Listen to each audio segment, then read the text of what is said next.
آئیے تمہیں کہانی دل آویز سناؤں، اسلام کے عروج اور بانک پن کی مختصر کہانی آپ دیکھ لیں کہ حضور جب جلوہ فراز ہوتے ہیں مکے میں تو اللہ کا گھر 365 بتوں سے بھرا ہوا ہے۔ وہ دنیا کے اندر خدا کا پہلا گھر اور 365 بتوں کا قبضہ ہے اس گھر کے اوپر۔ پھر حضور آئے اور دعوت دین دی اور آقا کریم علیہ السلام نے ان بتوں کے لوث سے کعبہ کو پاک کیا۔ کہانی اتنی دل آویز ہے کہ حضور نبوت کے اعلان کے 13 سال گزارنے کے بعد جب مکے سے ہجرت کر کے مدینہ روانہ ہوئے تو مسلمانوں کی تعداد 100 سے متجاوز نہیں تھی۔ جن لوگوں نے ہجرت کی ہے تاریخ پڑھیں۔ سن 2 ہجری کو بدر کے مقام پہ حق اور باطل کا پہلا ٹکراؤ ہوتا ہے۔ مسلمانوں کی تعداد 313 تھی۔ جو لوگ گھروں میں تھے ان کی تعداد بھی ساتھ شامل کر لیں، بچے اور خواتین بھی شامل کر لیں، 600-700 لوگ بنتے ہوں گے۔ اور 8 ہجری کو فتح مکہ ہوا اس واقعہ کے 6 سال بعد۔ تو فتح مکہ کے موقع پہ مسلمانوں کی تعداد جو سپاہیوں کی تھی وہ 10,000 تھی۔ اور پھر 8 ہجری کو یہ واقعہ ہوا ہے تو 10 ہجری کو حجۃ الوداع ہوتا ہے۔ 10 ہجری کو حضور کے سامنے جو لوگ بیٹھ کے خطبہ سن رہے تھے ان کی تعداد 1,44,000 تھی، اور جو گھروں میں لوگ شامل تھے ان کو بھی ملائیں تو 6 لاکھ تک پہنچتی ہے۔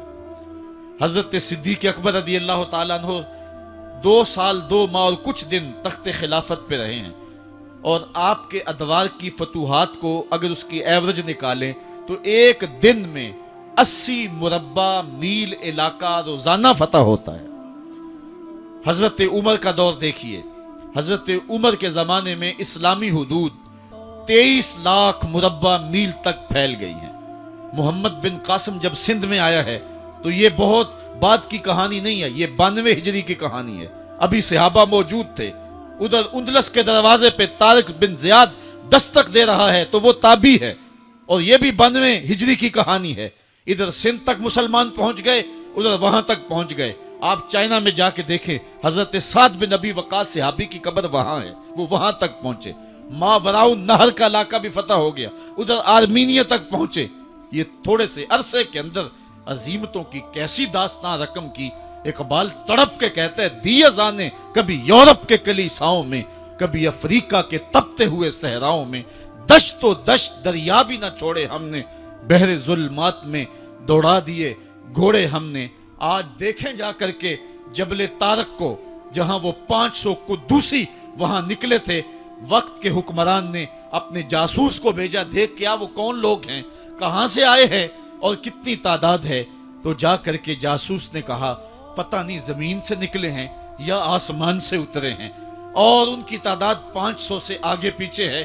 اور پھر ان 500 لوگوں نے یورپ کے دروازے میں داخل ہو کر کے حق اور باطل کے اس مارکے کے اندر وہ عظیمت کی داستانیں رقم کی کہ اقبال خراج پیش کرتے ہوئے کہتا ہے، یہ غازی یہ تیرے پر اسرار بندے جنہیں تو نے بخشا ہے ذوق خدائی، دو نیم ان کی ٹھوکر سے صحرا و دریا، سمٹ کر پہاڑ ان کی ہیبت سے رائی، دو عالم سے کرتی ہے بیگانہ دل کو، عجب چیز ہے لذت آشنائی، شہادت ہے مطلوب و مقصود مومن، نہ مال غنیمت نہ کشور کشائی۔ وہ کہانی کتنی دل آویز ہے۔ اے سرزمین اندلس ہے یاد تجھ کو، تھا تیری ڈالیوں پہ کبھی آشیاں ہمارا، چین و عرب ہمارا، ہندوستان ہمارا، مسلم ہے ہم، وطن ہے سارا جہاں ہمارا۔ پوری دنیا پر اسلام کے پھریرے لہرا رہے ہیں اور اسلام کے جھنڈے لہرا رہے ہیں۔ حضرت عمر رضی اللہ تعالی عنہ کا زمانہ ہے جب یروشلم فتح ہوا۔ حضرت ابو عبیدہ بن جراح رضی اللہ تعالی عنہ حضرت عمر کو دعوت دیتے ہیں کہ آپ مدینے سے چلیں اور یروشلم میں پہنچیں۔ حضرت عمر مدینے سے چلتے ہیں، کتنا بڑا قافلہ لے کر کے، کتنا پروٹوکول ہے۔ حضرت عمر اکیلے اور ساتھ ایک غلام، اور اونٹ بھی ایک، باری باری سوار ہوتے ہیں، کبھی غلام سوار ہوتا ہے کبھی عمر سوار ہوتے ہیں۔ حکمران تو وہ تھے لوگوں کی دہلیز پہ امن دینے والے، لوگوں کی چوکھٹ پہ جو ہیں وہ نور بانٹنے والے۔ آج کے حکمرانوں نے تمہیں رمضان المبارک کے اندر لوڈ شیڈنگ کا پیکج دیا ہے، اور آج بچے بھی تڑپ رہے ہیں اور جوان بھی سسک رہے ہیں، اور ماہ سیام میں جن اذیتوں میں قوم کو مبتلا کر دیا ہے وہ کسی سے مخفی نہیں ہے۔